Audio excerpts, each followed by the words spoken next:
I've been missing for a couple weeks, so um, I'm starting to feel better. My ears are still a little plugged, but they're doing much better.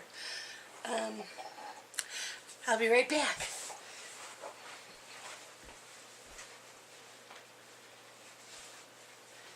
I'm still here. I forgot to grab something. I forgot to grab my tablet on what I've been reading. And I also have a small pile of books that I bought in November and this month. So I don't think I'll be getting any more books this month unless I get any for Christmas, and I didn't put any on my wish list, so I doubt if I'll get any. But last month I had bought A Million Worlds with You by Claudia Gray. I read the first book of this trilogy. I have the second book still to read. So I'll probably reread the first book and then read the next two. And then I got The Sun Is Also a Star by Nicola Yoon. She's the same author that wrote Everything, Everything, which I absolutely loved. So can't wait to read that. And then I got Heartless by Marissa Meyer. I already read this. I believe I gave it a 4-star. This is a story of the Queen of Hearts before she became the Queen of Hearts and why she is the way that she is. So you find out why Catherine is the way she was. She was a very nice person, and what happens to her to make her be evil. I really enjoyed this. I read this with Alana from Alana Reads and Alyssa from I know what her channel is and I'm drawing a blank. I knew I would do that. But I read it with both of them, and Alyssa said it was okay, but Alana and I enjoyed it. And then I got the third book, the last book of the trilogy. This is The Fate of the Tierlin by Erica Johansson. I have not read this series at all, so I'll do a binge read of this sometime. And then I got the fifth book of the Fallen Kingdom series. This is Crystal Storm by Morgan Rhodes. I have not read any of these. I do own them all, so when the sixth book comes out, I will fit it into my TBR and read them all together. And then I got the third book, and I believe the last book of the Noctis Magical trilogy. This is A Season of Spells by Sylvia Izzo Hunter. And I now own all three of these. And then, if any of you watch Crystal from Crystal the Bookworm, she is an author. And she just published this. This is called Trapped. And I was a lucky person that was able to read this and be a beta reader for her. When she was writing this, she would send me a few chapters at a time, and I loved it. But I have to read the book because once her editor got a hold of the book, she changed the ending. So I don't know how she changed the ending. So I will read it all the way from the beginning. But you know what's really neat? I'm so flabbergasted, but I am actually in the acknowledgments that she acknowledged me for being a beta reader. I'm in the book. I am so thrilled, Crystal. I loved reading this and letting you know my thoughts. And I can't wait now to reread this and to find out how you ended this book. Because you know how much I love this, and you know how I felt about the characters all along. And then when I saw my mom over Thanksgiving, she gave me 2 books she was done reading. One's Debbie McComer's When Christmas Comes. I'm hoping to read that this month. And then she gave me Candy Cane Murder by Joanne Fluke, Laura Levine, and Leslie Meyer, which I have read Leslie Meyer's series she has out and Joanne Fluke's series she has out. So I know I will probably love this.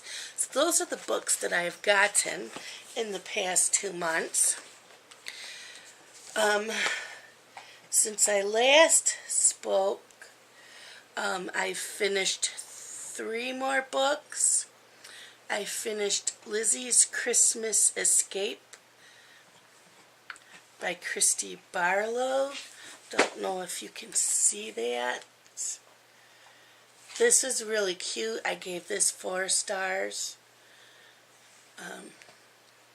I'm enjoying reading these. I got this from Nat Galley for a review, and I've been enjoying all these Christmas romance books.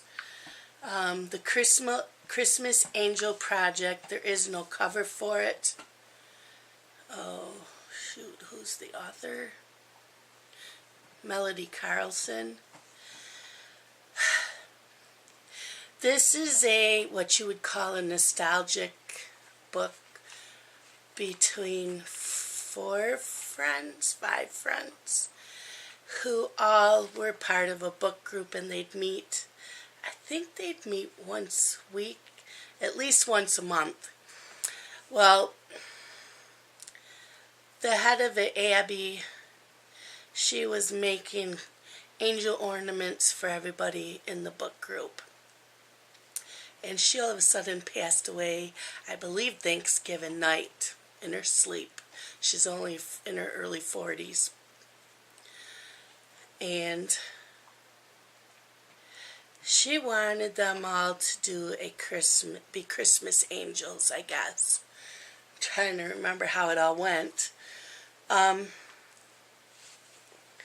Each one of them had to be a Christmas angel and use their talents to become one. It was very good. I think I gave this one a 5 star. I really loved it. And then I just finished The Christmas Promise Today by Sue Moorcroft, and I gave this a 4 star. This one was really, really good too. Iz and Ava share an apartment together, and Iz had a Christmas party, and she has a crush on her boss, Sam. Well, Sam and Ava met, and there was a connection between the two of them, and he ends up asking her to be his faux girlfriend for the Christmas because his mom has cancer, and she starts chemo after Christmas, and he's not sure if she'll make it, so he wants us to make this a special Christmas for her. It may be her last one, so he wants her to be his faux girlfriend.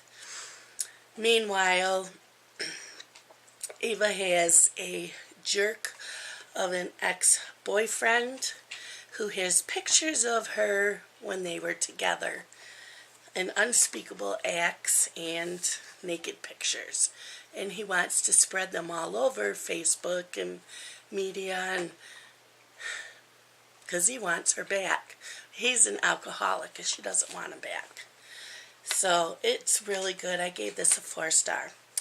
And then tonight I will be starting Holiday House Parties 2 Tales by Elizabeth Mansfield. I don't know if you can see these real good. So that only has it has less than 200 pages, so I can read that in an evening. And then I have A Family Under the Christmas Tree by Terry Reid that I want to read this week also. And A Baxter Family Christmas. Where is it? By Karen Kingsbury. These are all from Netflix, Nat Galley, I mean. So, I'm hoping to read these, if not this week, then next week. I did read one that was not a Christmas book. This is Everything I Never Told You by Celeste Ng. This I had gotten through my library program, and I had forgotten. I had put it on hold over the summer. Well, it had been, I was on the towards the end of the queue, I guess. So it finally came in, and I thought, well, I'll just throw it in there and read it anyways. I can't remember if I gave this a 4-star or a 5-star, but this teenage girl is found dead, and her parents don't believe it was suicide.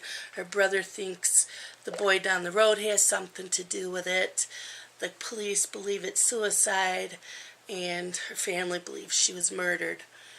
And so it goes on to finding out what went on in her life and how her parents treated her and other people, and what led up to whatever happened. And you do find out what happens in the book. It was very good. I really enjoyed it. And I'm glad I took a break from the Christmas books. So nothing much else going on. Saturday, we decided we better go get our Christmas tree. Christmas is this Sunday, so we had to get the tree last Saturday. So we got that, and my husband and I went Christmas shopping, and because we both have been sick, we both were getting fed up with people, and we only went to Target and Walmart, and that was it. He wanted to take me to the mall, and I just was not feeling up to shopping. I had ordered my dad books on Amazon that day, so they came in today, so I didn't have to worry about that. He wanted some really good books on 9/11, so I watched Jen from Reading with Pugs on one of her videos where she recommended a bunch of books. I ordered 3 of them, and they came in today. So I'm giving them to him. And then my sister said my mom wanted some copper pan that she saw in Walmart, and it must have been sold out. We couldn't find it, and I didn't know what else to get my mom. I didn't want to go to the mall, so I just grabbed a bunch of books at Walmart, and most of them I think are Christmas books, and one's a Nora Roberts that she wanted, and a bottle of Fireball. And then my dad, I got the 3 books today, and then we bought him a bottle of Bailey's Irish. So he likes to put that in his coffee. And that was about it. I'm done shopping for the boys. I bought my grandson's clothes, and then Saturday I bought Carson wooden puzzles, and I got Blake a noisy toy because right now he's into the noise and the bright lights. He's 6 months old, so I got that for him. And Dylan and Amber, I got them a Keurig and some coffee and hot chocolate to go in that. And I'm not getting anything from my sister and her boyfriend. We decided not to exchange. Amber's best friend lost her husband this year, and so I'm giving her $100 so she can go get clothes or pamper herself for the day. He just passed away a couple days before Thanksgiving, so I want to do something nice for her. And I was going to buy toys for her kids. She has 3 kids. But the nurses from the hospital filled up 3 Santa sacks full, and I figured they're already going to be overwhelmed this year, so I didn't do anything for the kids. And I hope she understands. So, and my husband and I aren't exchanging gifts. And then for Justin, we got him $100